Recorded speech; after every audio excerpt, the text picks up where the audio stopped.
আজই ডাউনলোড করুন আর এনজয় করুন আপনার পছন্দের শো। না না পিসি, আমার কিচ্ছু হয়নি। আজ আমি এই ব্রত পালন করবই। ছোট সাহেবের জন্য আজ আমি এই ব্রত পালন করবই, যতই কষ্ট হোক না কেন। নোয়া বাঁধানো খুলে তুই ভুল করেছিস কুসুম, সেই ভুলের প্রায়শ্চিত্ত তোকেই করতে হবে। আমি প্রায়শ্চিত্ত করতে রাজি। ঈশ্বরের কাছে শপথ করতে হবে তোকে, তোর সদবার চিহ্ন তোর হাতে নোয়া বাঁধানো তুই তোর শরীর থেকে কখনো আলাদা করবি না। আমি কথা দিচ্ছি, আজ নোয়া বাঁধানো পড়ার পর এই নোয়া বাঁধানোর খোলার কথা আমি কোনোদিনও কল্পনাও করব না, কোনোদিনও না। এই সদবার চিহ্ন আমি নিজের শরীরে জুড়ে রাখবো। মনে প্রাণে আমি ছোট সাহেবকে নিজের জীবন সঙ্গী হিসেবে মেনে নিয়েছি। সেই জায়গা আমি কোনোদিনও কাউকে কখনো দেব না। এবার দণ্ডি কেটে মন্দির প্রদক্ষিণ করতে হবে তোকে কুসুম,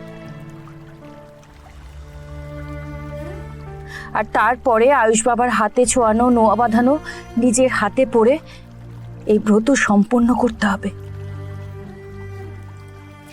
আর দেরি করিস না কুসুম, শুরু কর। আমাকে শক্তি দাও ঠাকুর, শক্তি দাও।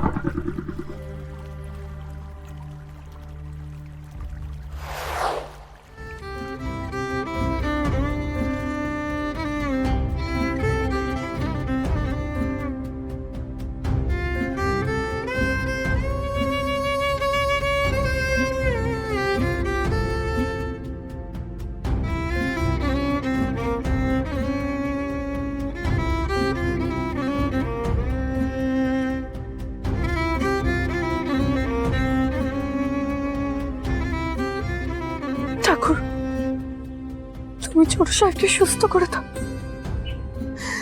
সুস্থ করে দাও ওনাকে।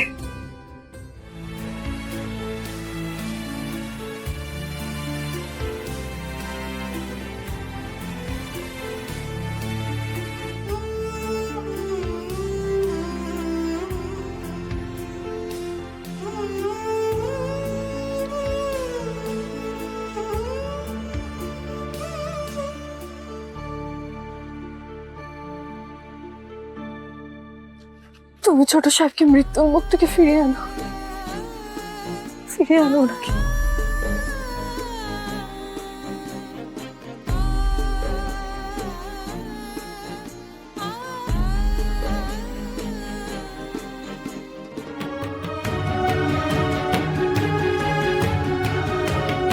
আমার একজন দেবতুল্য মানুষের সঙ্গে দেখা হয়েছিল।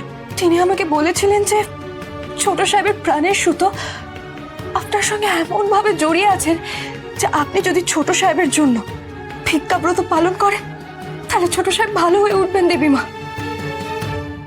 তোমাকে যিনি কথাটা বলেছেন তাকে জিজ্ঞেস করলে হয় না যে অন্য কোনো উপায় আছে কিনা? বড় সাহেব, এছাড়া আর কোনো উপায় নেই। মায়ের ত্যাগী সন্তানের প্রাণ বাঁচাতে পারবে। ফিরতে তোমাকে হবেই আয়ুষ, সুস্থ তোমাকে হতেই হবে। তোমার মা এই কঠিন পরীক্ষায় নেমেছে। কুসুম, দাদা কিছু ভিক্ষে দেবেন দাদা? সকাল সকাল এর মধ্যে বউনি করতে পারলাম না, এর মধ্যে ভিক্ষা চাইতে চলে এসেছেন। যান জান এখান থেকে। দাদা আমাকে একটু ভিক্ষে দেবেন? দেখে তো মনে হচ্ছে ভালো ঘরের বউ, বর তাড়িয়ে দিয়েছে নাকি? বলছিলাম একটু ভিক্ষে দিতে পারেন আমাকে? গায়ে গতরে খেটে খেতে পারেন না, ভিক্ষা চাইতে এসেছেন? যান যান যান, আরে যান। আমি আসলে কেউ যেন তোমার ভিক্ষার কারণ না জানতে পারে। তারা তোমাকে অনেক প্রশ্ন করবে, কিন্তু সত্যিটা তুমি কাউকে বলতে পারবে না। ভালো থাকবে।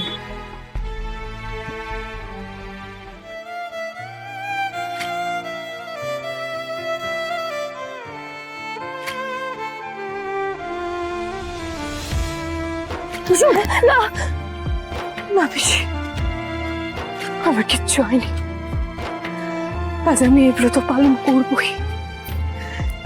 ছোট সাহেবের জন্য আজ আমি এই ব্রত পালন করবই, যতই কষ্ট হোক না কেন আমার।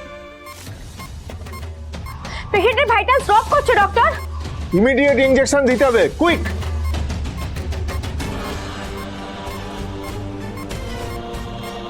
এই নিন স্যার।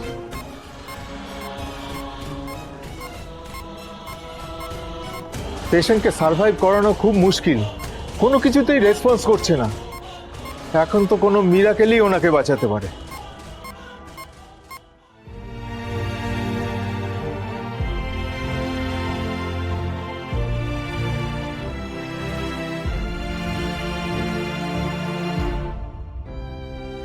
দিদি, আমাকে একটু ভিক্ষে দিতে পারেন? খুব উপকার হতো তাহলে আমার। তুমি ভিক্ষে চাইতে এসেছো? দাঁড়াও মা, দিচ্ছি। ইন্দ্রাণী, তুমি খালি পায়ে 11টি বাড়ি থেকে ভিক্ষা গ্রহণ করবে। ভিক্ষায় যা কিছু পাওয়া যাবে তা এই মন্দিরে ফিরিয়ে আনতে হবে। তুমি নিজে হাতে প্রসাদ তৈরি করে প্রথমে ভগবানকে নিবেদন করবে, তারপর সেই প্রসাদ তোমার ছেলেকে খাওয়াবে। তবেই তোমার এই ব্রত সম্পূর্ণ হবে। তোমার জন্য আমি সর্বস্ব ত্যাগ করতে রাজি, আয়ুষ। তুমি শুধু সুস্থ হয়ে আমার কাছে ফিরে এসো। আমার আর কিচ্ছু চাই না। এই অর্থ, যশ, খ্যাতি আমি হাসি মুখে ত্যাগ করে দেবো। এই নাও মা, এর থেকে বেশি আর দিতে পারছি না। না, আমার এতেই হবে।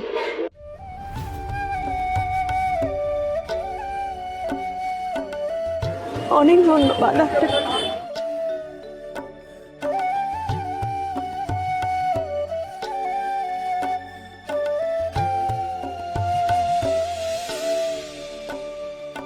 ঠাকুর, তোমার যত যন্ত্রণা, যত কষ্ট দেয় তুমি আমাকে দাও। শুধু আমার ছোট সাহেবকে সুস্থ করে দাও। আমার ছোট সাহেবকে তুমি সুস্থ করে দাও ঠাকুর।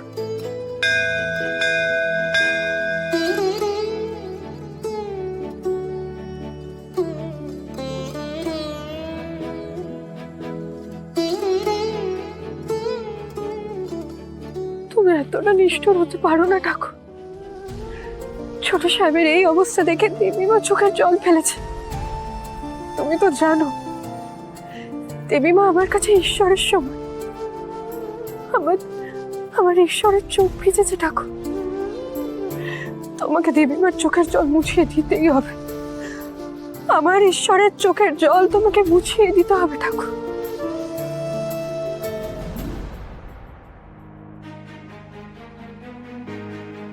ডক্টর, আয়ুষ্মান স্যার এখন কেমন আছেন? সরি টু সে, কোনো ইমপ্রুভমেন্ট নেই। কোনো চিকিৎসায় উনি সাড়া দিচ্ছেন না। তাহলে এখন উপায়? আমি তো আগেই বলেছিলাম একটা অপারেশন করতে হবে। আমাদের হাতে বেশি সময় নেই। তাহলে আপনারা অপারেশন কেন করছেন না? ওনার ভাইটালসগুলো নর্মাল হওয়া দরকার, নইলে পেশেন্ট অপারেশন টেবিলে এক্সপায়ার করে যেতে পারে। দেখুন, আমি কোনো ফলস হোপ দিতে চাই না। এই সিচুয়েশন থেকে পেশেন্টকে বাঁচানো ইজ নেক্সট টু ইম্পসিবল।